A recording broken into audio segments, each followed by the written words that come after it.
Alright everybody, welcome to this next rendition of Spectreverse. This is going to now be Chapter 2 to our Dust edition that we have here. I have Spectre Foreman. He's going to be continuing with the Allied forces, and if you haven't seen the first Dust episode, definitely recommend that you check that out, because this is what was uncovered from the first episode by Sergeant Victory has led us to this outer town here that we are going to be, more or less, the Allied forces are going to invade because they have found the serum that helps the Axis make zombies, or at least one of the major labs that are leading up to Severgrad. So the Allied forces have a chance to kind of neutralize the zombie force here that's starting to move around the outskirts of Russia as they're trying to find all of the artifacts going in. So we have Rhino leading the Allied charge? That's correct. Okay. So Rhino's going to lead this charge. Totenmeister is the one maintaining the lab, and the scenario is they are going to come into the lab. They have bombs, and they're going to try to plant the bombs. And near turn 5, if there's a unit that has the detonator, which is any one of the infantry units, they're going to try to explode it. And then we're going to see exactly if they succeed. They gotta stay alive. So there's a couple things. Spectre Foreman's got to get down there to plant these bombs, which is going to be kind of risky. And then it ends up... And also stay alive. That too, but the third is you have to roll the dice and make it work. It's been one of their issues in the past. Yeah. You ever watch a video with me in it? Not my forte. Yeah, so it could happen, could not happen, we'll see it. But there's two elements I want to do in this scenario. Was A, make it so that there was valuable information that could definitely hurt the Axis forces in the campaigns. And if you're looking for force components, Rhino's just basically using the forces that are available, because Spectre Foreman's just really kind of getting the campaign. But myself, who does have a number of Axis forces, I did limit my choices. So one, I want to use the zombie units that I had, which is about 3. They are the 3 variation size ones I had. But the small armored group that's kind of patrolling around the town to make sure things were pretty much kept in place. And I try to keep the human element out of it because of the zombies. So that's kind of where my force is organized into. And as much as I wanted to use my Horton aircraft, they don't know what's coming, so they definitely won't have time before this surgical strike is here in the hit. So that's why this campaign has such as line the way it basically is, because it's going to be a surgical strike by the Allies in their favor to kind of basically present some of the units that I won't have at my availability. And we'll see if they can able to get in there and plant these bombs. How do you feel about that? Light them up. Light them up? Yeah, it's going to be a long march down the field. Yeah, pretty but you got fast units. The Allies are one of the fastest units out there. I got a couple jump units, but we'll see how it goes. Yeah. Got to give good supporting fire and bring it in. And another point of note is the zombie platoon is going to be stuck around the objective building, so they won't really be able to venture out for me. So again, some of the tactica and the elements that you're looking for is going to be a campaign setting. There'll be a hard unit to get in there and plant a bomb with them hanging out. Well, at least if you want to get in there. They're a pretty tough unit to... There'll be other units lingering. With the hero as well, so... Yes. Well, it could be.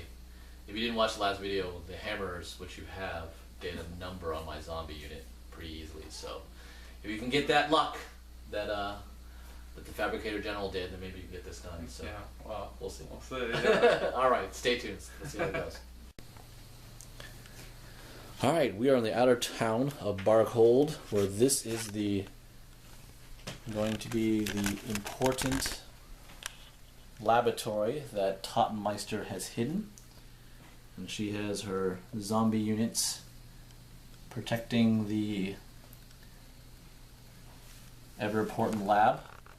There's an armored platoon also around that is also protecting what is happening, which is 2 Heinrichs, 1 Hans, and a Flammluther. And Rhino is here in the darkness of the woods,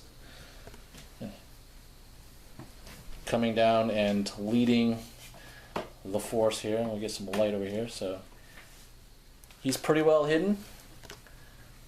No one's on sight. So we're gonna do 6 turns to see how the scenario goes. I want to make sure the Allied forces can shoot as well as get to the objective. On turn 6, we will find out if they can detonate with whatever bombs they get in there. They each have these black tokens next to them. These are bomb tokens. and he will be able to put one inside. If he gets 3 in there and all 3 detonate, he will pretty much eliminate the zombie serum in the front here on the western front for the Axis. However, if they don't go off and he only gets 0 off, then we will have quite a bit of the zombie serum able and used for the Axis forces. So he's going to roll a die on a hit. That will determine how much damage is actually done to this building. But we'll give him 6 turns to get out there. If a unit is eliminated, as long as there are 2 models and in a unit, another one can pick it up, and he can carry that over here to try to get it into the building. So he can't really switch them off until a unit is eliminated. The walkers do not have any. They cannot pick them up, and they cannot implement the bombs. They are definitely here to give fire support. And the Axis forces, of course, are not going to do anything with the bombs. They'll just be leaving them there. The Allies will have the first turn. We'll just do recap what's going on, because there's a lot of reaction and a lot of dice rolling. And we'll keep the length down that way, and we'll let you know exactly how the story unfolds. Okay, kind of playing to the scenario, more or less. The Pounder came across, walked right forward. We basically skipped the command phase because it really didn't play to the Allies doing a surprise attack, even though I rolled an amazingly amount of command points. I didn't really want to react to the Allied forces because of it. Humble brag. Well, I'm just trying to play this. I'm just playing the campaign. So the Pounder came out and he tagged this Heinrich, and that forced this Heinrich to go around the corner and get out of fighting that thing because he's outclassed in the gun aspect. The rest of the Allied forces, led by the Black Hawk, have broken out of the woods, and they've made their roll here with the noise making and stuff. The Heinrich and the Hans have begun their preparations for that Black Hawk to come down on them. Everybody else is around them. There's a couple of units that have taken refuge in that building. And that was pretty much round 1. We're going to go into round 2 as basically the Allies really make their major commitment to getting those bombs into that lab. Okay, so this little cool thing going on here is the Black Hawk turned the corner.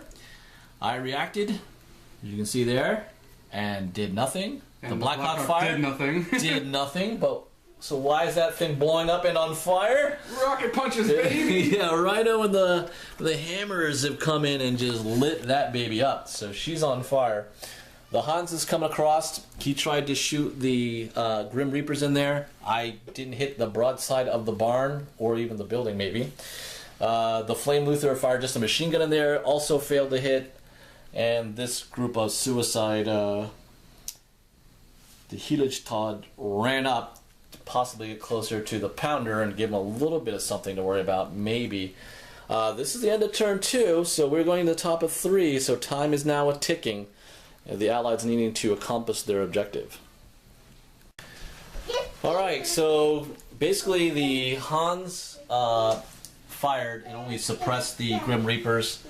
The Helligtod unit ran to the bunkers because they thought they were going to die. Then the Pounder realized they had magnetic mines and stuff, decided like he's going to make a big leap. Boom! On the building, seeing everything. Yeah, he's got great field of fire. We'll see what he can basically do. And that was pretty much the command points that were used as phase. It is the Axis start to the initiative. Okay, so basically the Allied forces are making their move forward. The Pounder has fired and damaged the Flamme Luther with a single hull damage there.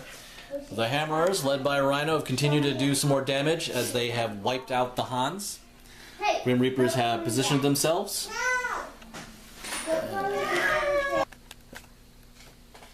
Alright, the rest of the units have followed suit. They're trying to take the cover of what's going on, protected by the Black Hawk, who he tried to damage the Hans and didn't do anything. The Heinrich is about the only thing for the Axis that did much.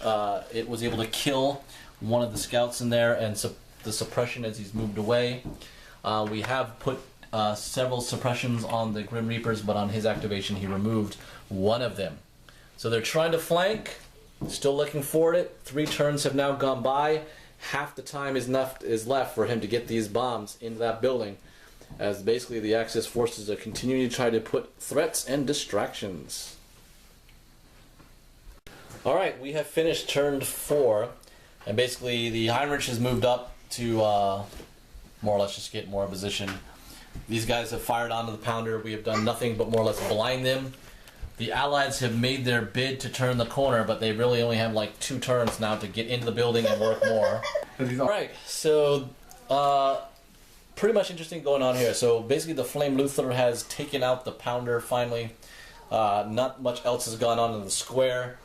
Basically inside, the Grim Reapers, Rhino and the Hammerers have gotten in there. 1 bomb is set. The rest of everybody else is on the outskirts here, trying one last desperate part to get in, but 1 bomb is on to at least to maybe do some type of damage. We're down to the last round. Let us exactly see if the Allies can do the damage to the lab. Okay, so more or less there was a bloodbath in the center. He used 1 command to load the other bomb on there, so there are 2 on there. There's been a little bit of shooting. The Heinrich, through luck, was able to suppress one of the models there.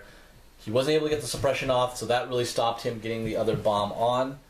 So that's pretty much the fight in the street. There are 2 bombs on. The turn has ended. So Spectre Foreman is going to drop 2 dice. We're going to see if what happens for damage-wise. Nothing. And nothing happened. So the Axis forces are able to keep the lab going. The Allies are going to have to retreat and re-coordinate their efforts as the lab is holding strong.